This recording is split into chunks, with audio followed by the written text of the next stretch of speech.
விருச்சிக ராசி அன்பர்களே, உங்கள் ராசியில் சந்திர பகவான் அமர்ந்திருக்கிறார். இவர் 2ஆம் இடம் 3ஆம் இடம் இந்த வாரம் சஞ்சாரம் செய்வார். இவரால் உங்களுக்கு நல்ல பலன்களை அதிகம் நடக்கும். சந்திர பகவானால் உங்களுக்கு கெடுபலன்கள் எல்லாம் அதிகம் இல்லை. ஓரளவுக்கு உடல் ஆரோக்கியம், மனதைரியம், பண பிரச்சனைகள் இவற்றையெல்லாம் நீங்கள் சந்திக்கலாம். ஓரளவுக்கு நல்ல பலன்களை சந்திர பகவான் வழங்குவார். உங்களுக்கு ராசி அதிபதி செவ்வாய் பகவான் சற்று கெடுபலன்கள் அதிகமாக தருகிறார். ராசி அதிபதி செவ்வாய் உங்கள் ராசிக்கு 8ஆம் இடத்தில் அமர்ந்து இவர் நல்ல பலன்கள் உங்களுக்கு தரப்போவதில்லை.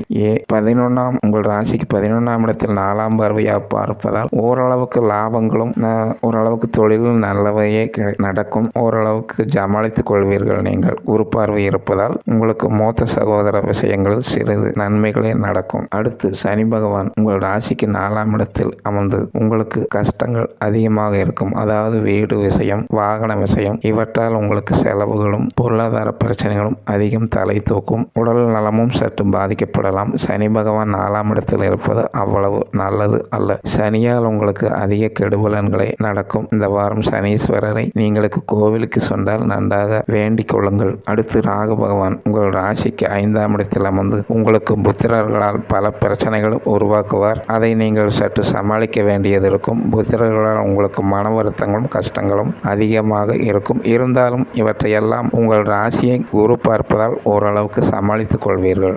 குரு பகவான் உங்கள் ராசிக்கு 2ஆம் இட அதிபதி. இவர் உங்கள் ராசியை பார்ப்பது உங்களுக்கு மிகவும் நல்ல பலன். குரு உங்களுக்கு இந்த வாரம் மிக மிக நன்மைகள் அதிகமாக செய்ய போகிறார். அடுத்து உங்களுக்கு சூரியன், புதன், கேது உங்கள் ராசிக்கு 11ஆம் இடத்தில் அமர்ந்து இவர்களெல்லாம் உங்களுக்கு மிக மிக நல்ல பலன்கள் அதிகமாக செய்வார்கள். இவர்கள் நல்ல லாபங்களையும் தொழில் விஷயத்தில் இவற்றையெல்லாம் நல்லதாகவே உங்களுக்கு நடக்கும். மொத்தத்தில் விருச்சிக ராசிக்காரர்களுக்கு இந்த வாரம் நல்ல பலன்கள் அதிகம், கெடுபலன்கள் குறைவு. சுபம்.